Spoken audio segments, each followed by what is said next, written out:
Welcome back to the Camera Shack podcast. This is episode 10. We are 4 months behind schedule, and I have an immense amount of things to talk. Not a little bit of things, an immense amount of things to cover. So I'm basically going to try to make let's see, one episode, probably 2, 3, 4, 5, 6, maybe 7, maybe 8 episodes, all in one night, and we'll see how that works out. I may only make like 1 or 2. So I'm gonna start. We're gonna go back in time, roll back the clock to where we left off. Actually, I went back and listened to episode 9 just to figure out where we were. And I was last talking about tomorrow I was going to the Water Lantern Festival. And, yep, I totally went to that. Sorry for breathing the microphone there. So, the Water Lantern Festival. It was pretty actually cool. It happened down in Cincinnati at a park with it was like a big, it's not a lake. It's a big pond. I would call it a big pond with a water fountain. And so I decided that I wanted to try and take photos there. But I wanted to take photos. I knew it was going to be at dark. I don't know why I covered what I hypothesized, I guess. But so I'm just going to cover what I actually did. Essentially, it was going to get really dark. And the brightest lens that I owned at the time was an f2.8. So I have a 24-70 and a 70-200 f2.8. And they're nice lenses, but they, once you kind of get kind of dark, it just becomes too dark. Usually when I take photos, I try to stay at or below ISO 4000. And try, if I have to go up to 8000, then I'm going to go up to 8000, but I try not to go up to 8000. And usually aim for about 1/150. I have gone lower than 150, but usually 150 is where I get the most optimal or above. Like there's a good chance not be blur and stuff like that. So at those settings, you don't really get a lot of brightness once it gets kind of dark. I think like 8 o'clock at the time of July, 8 o'clock at least, that's when it kind of started getting a little too dark. So I thought ahead of time, I was like, but for whatever reason, so I thought at that moment, I was like, oh, I think it was that day, I was like, I should have rented a lens from Lens Rental. Small brain moment. And so I went with the backup. I went to Dodds. So Dodds is a local camera shop. They're about 30 minutes from my house, though, so not really that local. And basically, the only RF lens that I was able to rent from them was an RF 85 millimeter. I can check. Give me 1 second. Let me scroll. I'm looking at the pictures right now on my website, loganrickard.com. You can view them yourself. It was. This is still my 200 millimeter. 1 second, everybody. 1 second. Going forward. 85. It was an 85 millimeter f2 lens. This is a pretty cheap 85 millimeter. It's a macro. I thought the lens itself was okay. It was definitely not as bright as I would want, though. F2 is only 1 stop brighter than f2.8. Not that great. But I was like, I'll take the 1 stop. I think it ended up being like $25 to rent it for the day, which isn't too bad.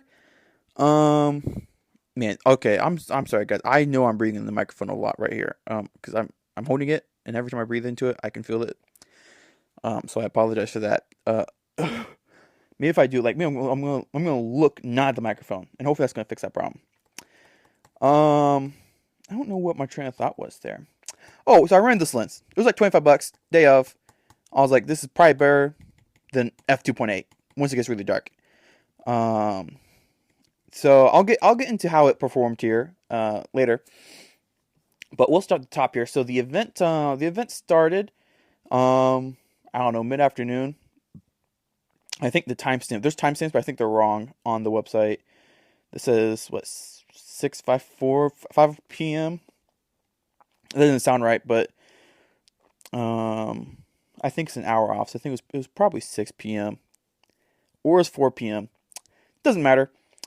So basically, if you've never been to a Water Lantern Festival, the premise is that there's a giant pond, or it could be an incredibly small pond, I guess, and you basically take like a board, a flat board, and then you take like paper and put it in a box around the square board, or around, or whatever the board, put it around the board, and you can decorate your lantern. And then you take a lantern, you put it in on the plate, and then push it out to sea, so to speak. And it just kind of floats there, right? So in this case, though, they gave us I would say probably about an 8-inch by 8-inch flat, like plywood board, just about plywood. And then it was inlaid with another board that was also a square that had like a divot in it. So that the premise was that you basically took 4 little sticks and you put them in little holes at the 4 corners, and then they gave you a sheet of paper that was one sheet that went all the way around. It was a, I don't want to say a Morbius loop. A Morbius loop folds in on itself. It's just a regular loop, I guess. Imagine a loop extruded up. And then they give you some markers so you could draw on it. And then you just kind of put the 4 posts in, put the paper around the 4 posts. And then they gave you a little electronic candle. And so then once you kind of decorate it, there's a set point. Once it kind of got dark, then everyone sat down, pushed out to sea. So took a lot of pictures while I was there. Lots of pictures while I was there. There were several food trucks along the way. And let's see. I'm looking at these photos. There's lots of stuff. They decorated them. Looking at these photos, I think 8 inches is generous. It may have been we'll say 6 to 8 inches. 6 to 8 inches. It was pretty chill. There was some live music there. Some bands playing some live music. Lots of people decorating.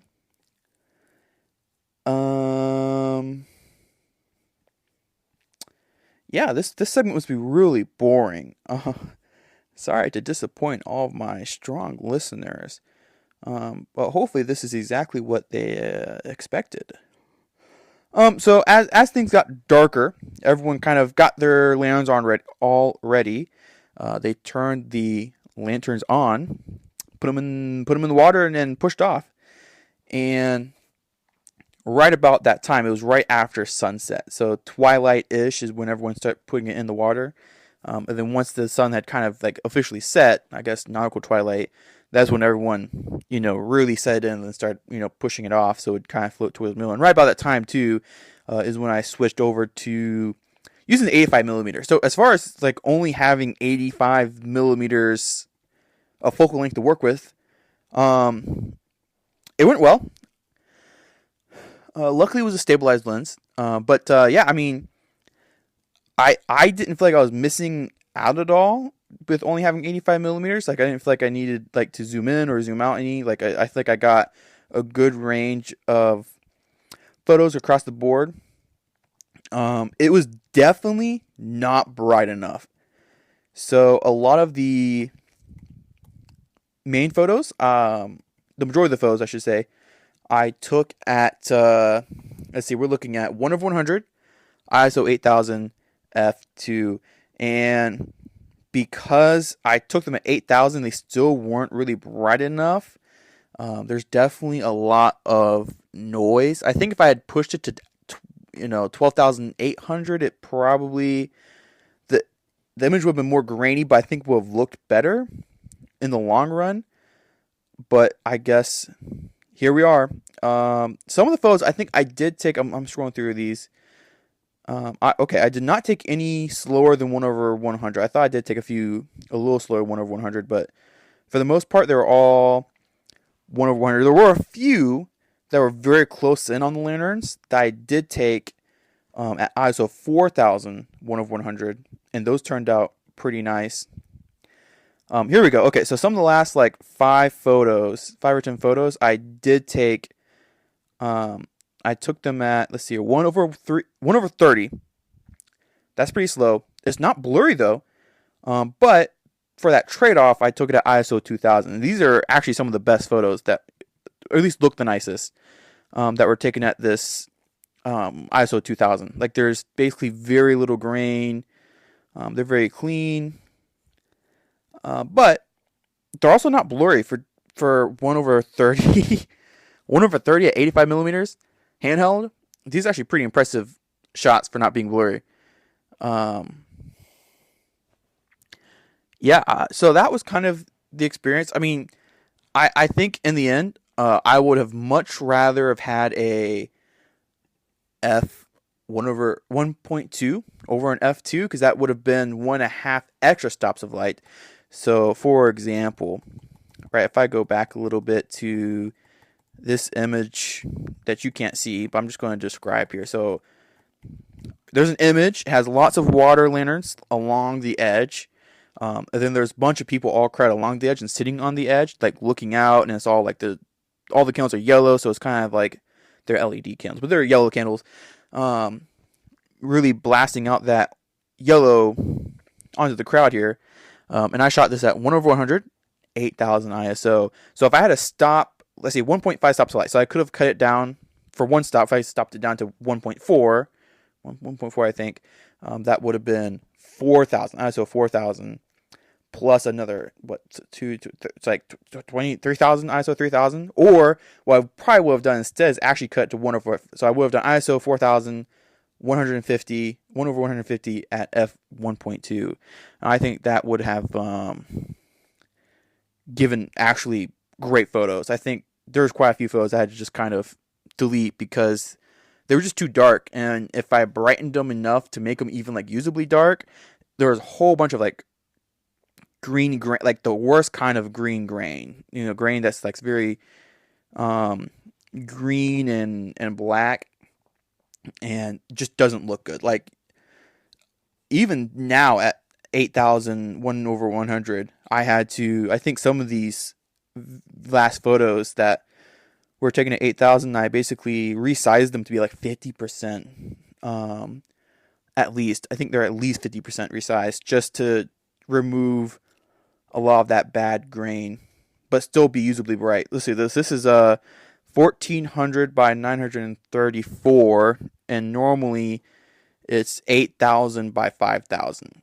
So like 20% scale in order to get a usable image. Now, I will say, I highly doubt anybody would notice that this is only 1400 by 900. I mean, if you put that bad boy on like social media, people are gonna love it. They're like, "Oh, this looks great." I mean, you obviously couldn't blow it up and put it on a gigantic poster, but I bet you could probably print this. I bet you could print this at 14-inch by 11-inch poster, and you wouldn't go, look at that terrible resolution. You'd be like, oh, it looks like a nice little poster. Probably. I don't know. I've never printed it, so who knows?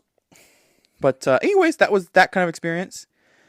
Had quite a bit of fun. So hopefully you enjoyed that little review. I'm on the fence. I may go again if they do it next year. I may go back next year. Maybe not. I kind of feel like there's not a lot of variety with the photos. So the only reason I would go again is if I went back and brought a lot brighter lens, like an f1.2. But don't know that I will, because I kind of, even just these photos, they kind of get the same photo kind of quickly. So as far as going again to take photos again, I don't know how likely that is, but who knows? that'll be like a long time from now. So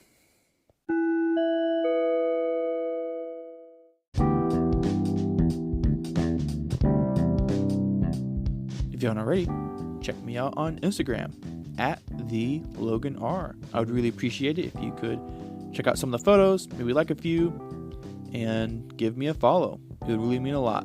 Now back to the episode.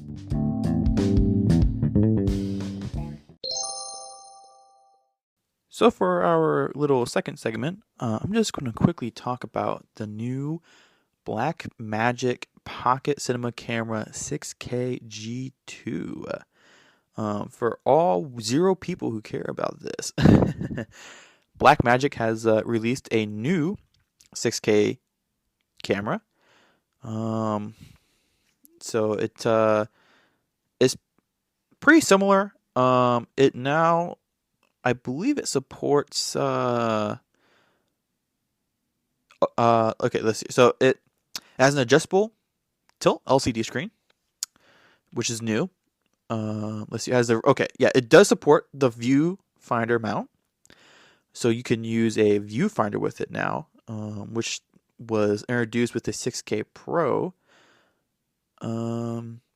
It might have. Wow, this is a very informative podcast. It might or might not have a second XLR input. I think it still only has one, but it might have a second one, which is really cool. And it's the new old Sony batteries, the MPF 570 style batteries. So before they used the LPE6 batteries, and now they're using these NPs instead. So my thoughts, I will not be upgrading. I have a 6K currently, 6K G1, and I'm not going to be upgrading to the G2. The adjustable tilt display, the viewfinder, that doesn't really attract me at all, especially for what I use the camera for. And the only thing that's actually kind of attractive is additional XLR inputs, having 2 instead of 1. That would actually be really nice for being able to do interviewing 2 people at once. I have wireless lapels, but all my wireless lapels are single unit wireless lapels. I don't have any boxes that support 2 microphones at once, splits it left and right. So it'd be nice to have that second XLR input. But it's also using a different battery type, which probably lasts a little longer, But I have a stack of LPE6 batteries because my Canon camera uses that battery. My other Canon camera uses that battery. And my Blackmagic uses that battery. So I have a whole stack of them. And so using a different battery, it kind of throws me through the loop.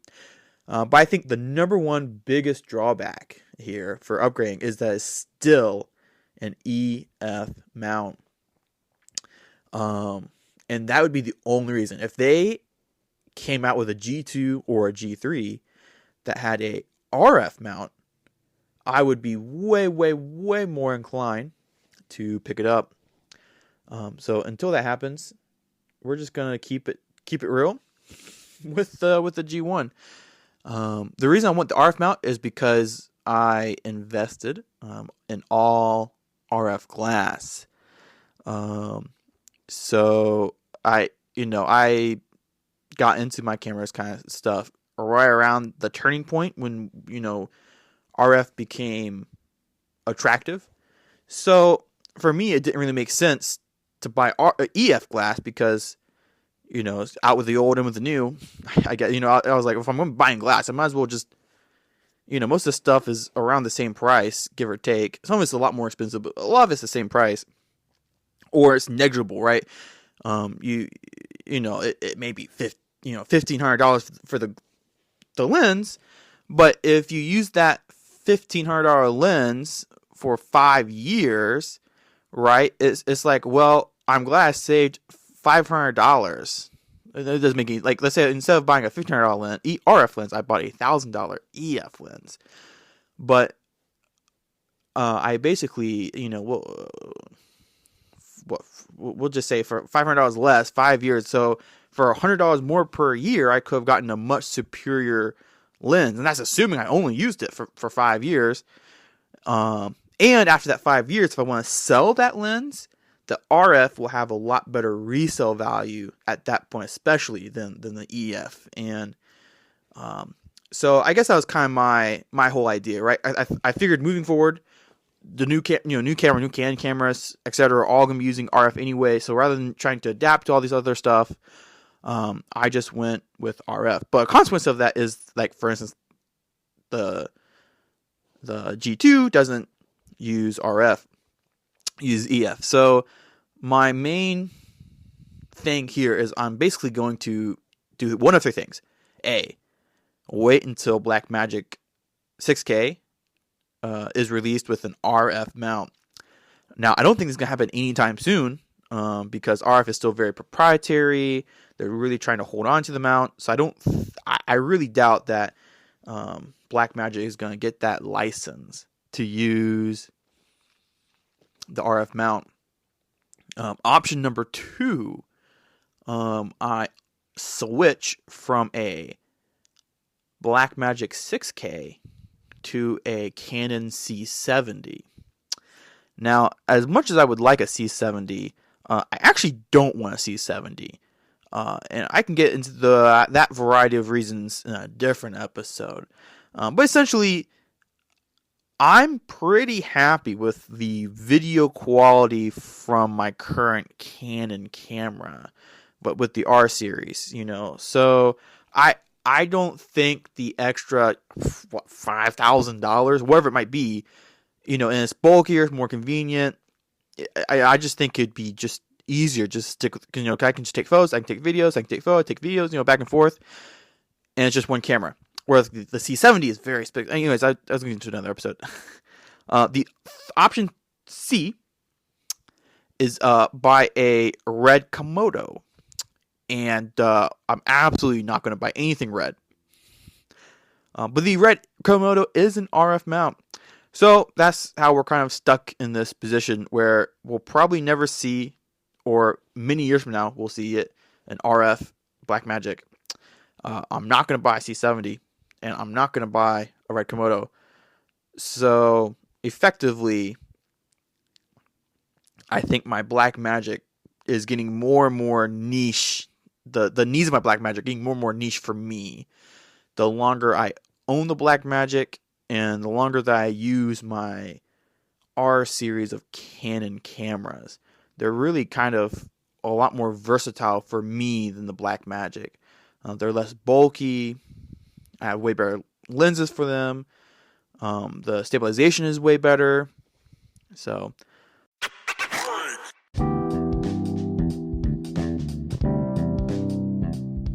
thanks for listening to this episode of the podcast. If you enjoyed, please consider sharing it with your friends. I'd really like to try and grow the podcast a lot more.